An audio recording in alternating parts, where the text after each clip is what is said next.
Hey y'all, welcome back to Zilla Grilla. Today we're gonna smoke a pork butt.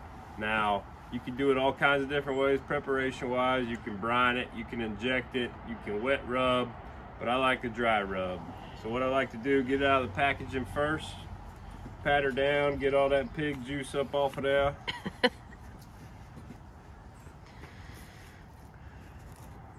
And make sure you get a bone in now. You're gonna want all the flavor from that bone being in while it's being smoked, okay? You know, this is the top, this is the fat cap. They come in varying sizes and thicknesses and all that good stuff. So a good rule of thumb for cooking it is about an hour to an hour and a half per pound. Now that's a rule of thumb. Always make sure it's done well before mealtime. Otherwise your wife or everybody will be waiting on you, and you don't want the show waiting on you. So what I like to do next, coat it with some mustard. This is just a binder. It's not going to bring any mustard flavor through. Same thing we do on the ribs. You might have seen it in the rib video. So we're just going to coat it all the way around.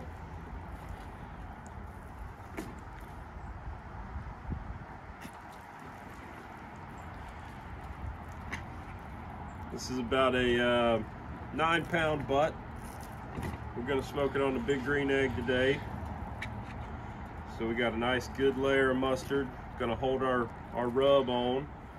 And the rub, of course, is the Warp Rub by yours truly. Slap it, flip it, rub it down. You know what I'm talking about. So a nice liberal coating all the way around.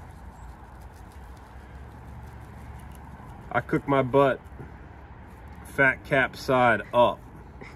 Now some others will tell you, oh, why you do that, yada yada yada. Look, everybody's got their own way. This is what I do. Now when I'm putting the rub on, I start on the bottom and work my way up to the fat cap, because that's what I want to season last, because that's going to be the side I want to be purty. Give you that nice wow factor for all your guests. Or just for yourself. Who cares? Ain't trying to impress nobody. Eli. You're right.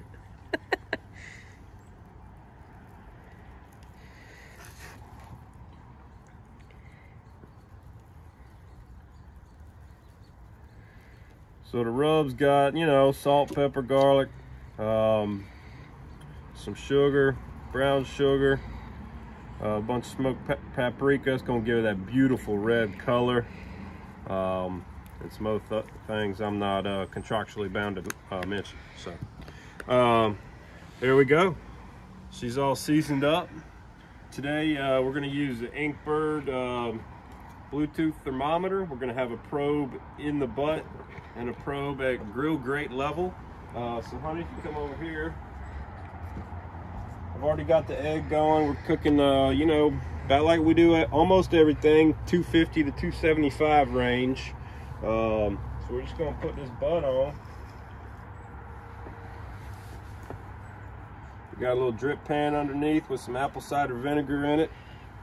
Make sure you got your a squirt bottle here. You're gonna need to spritz it every, I don't know, 30 minutes to an hour. Come check on it. And we're just going to monitor this bad boy.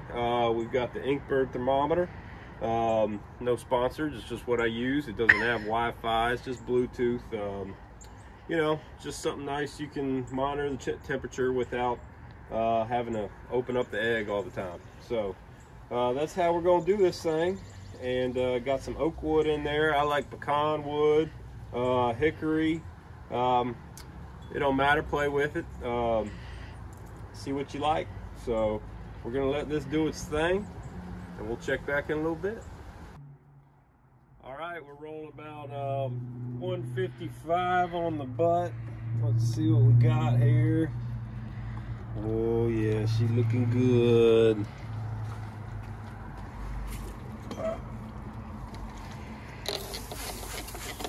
Make sure you spritz it. All I've got in here, a little apple cider vinegar. You can do apple juice. Add a little water, make it go a little further if you'd like. But this is exactly what we want at this point.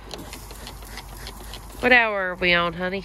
It started about 10. What is it? Almost 2. So 4 hours in. And we're just about halfway there. So 9-pound buck tracking for just under 9 hours. So we're gonna close her back up, let it continue. We'll probably wrap it in another 10 to 15 degrees internal. So we'll see. All right, it's time to wrap. She's looking good. She's looking very good.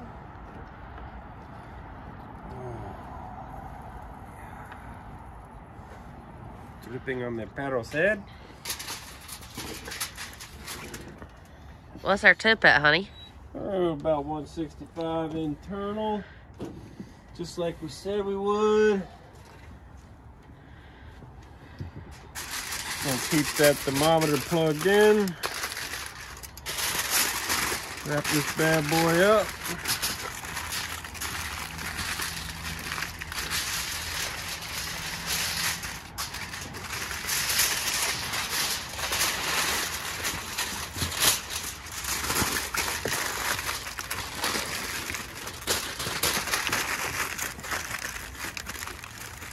We've got a nice bark on her. We've done the hard part. Now it's just time to set her back on and let her finish up. So another, I don't know, 3 hours or so and we'll be in hog heaven. All right, folks, we've pulled the pork. It's been resting in the cooler. I'd say you could probably rest it in the cooler for up to 5 hours or so, depending on the internal temp. So I like to keep my thermometer connected. If the temp's dropping below 180 or so, it's probably time to serve. So let's go ahead and whip her out.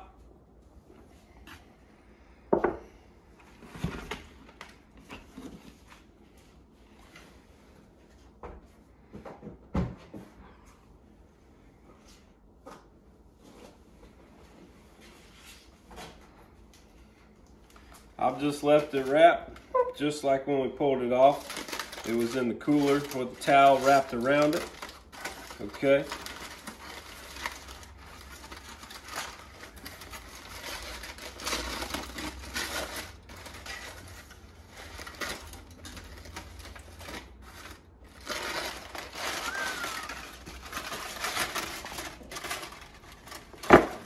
Tub down so y'all can see it.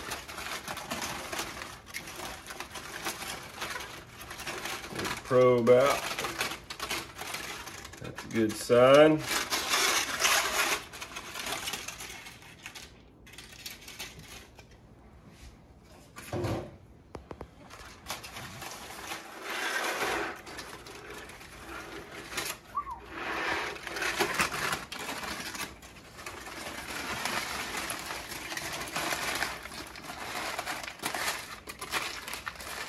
We try to stay mess free, but it's a messy business.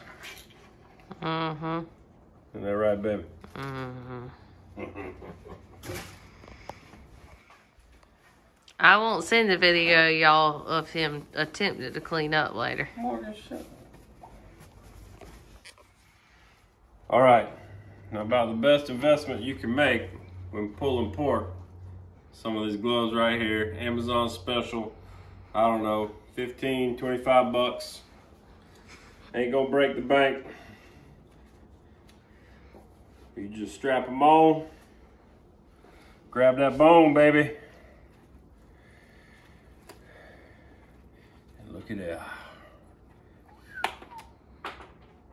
If it don't do that, I don't want it. I think somebody got a treat on the floor. I think so too. Let's try and get a, ooh, can't even flip it over. So at this point, I like to just start pulling.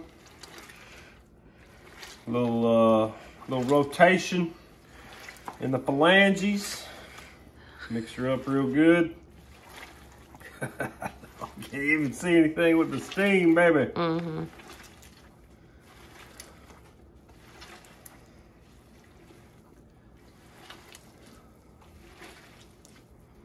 Now some people chop it. I just like, ain't no mixer better than your damn hands. Now, what you're also gonna wanna have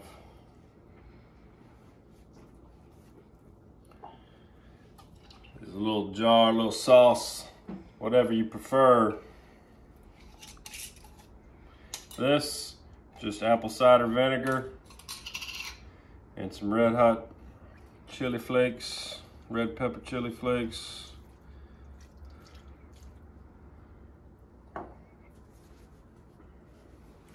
Sometimes it needs it, sometimes it don't. But they'll be glad you did, trust me.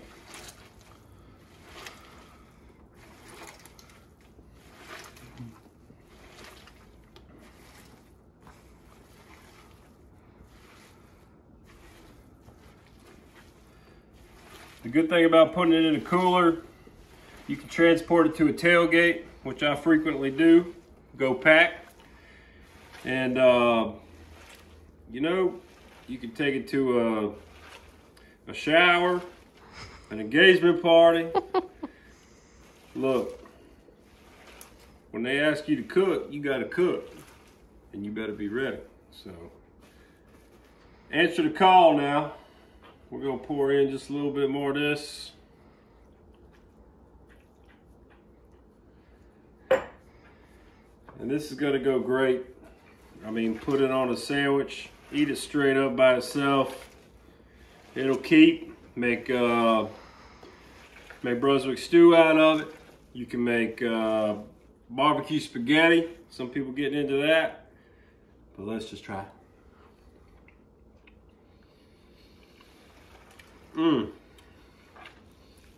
It's that apple cider vinegar, that warp rub. That's that Eastern North Carolina style barbecue right there. And Lord, it's hard to beat. So here's what we did. We rubbed it down with mustard. We put the warp rub on it. We put it on the big green egg, about 250, 275. Took a better part of 10 hours on this one. It was over 9-pound pork butt. We had some oak wood in there today, and we wrapped it at about 165. Anywhere from 165 to 175, I like to wrap it. The bark is developed, you know, and then you just let it finish the cook. It's gonna probably stall out between 170 and 185. Once it gets through that, it's gonna get up to, you know, 200, 205 pretty quick. And at that point, once you got it wrapped and it's hit 205, pull it off, put it in the cooler, let it rest at least 30 minutes. I would say optimal 1 to 2 hours, let it rest. And you pull it out, you put your gloves on, and you get to work. So that's the pork butt, and that's what I do. So hope you've enjoyed this episode of Zilla Grilla. See you next time.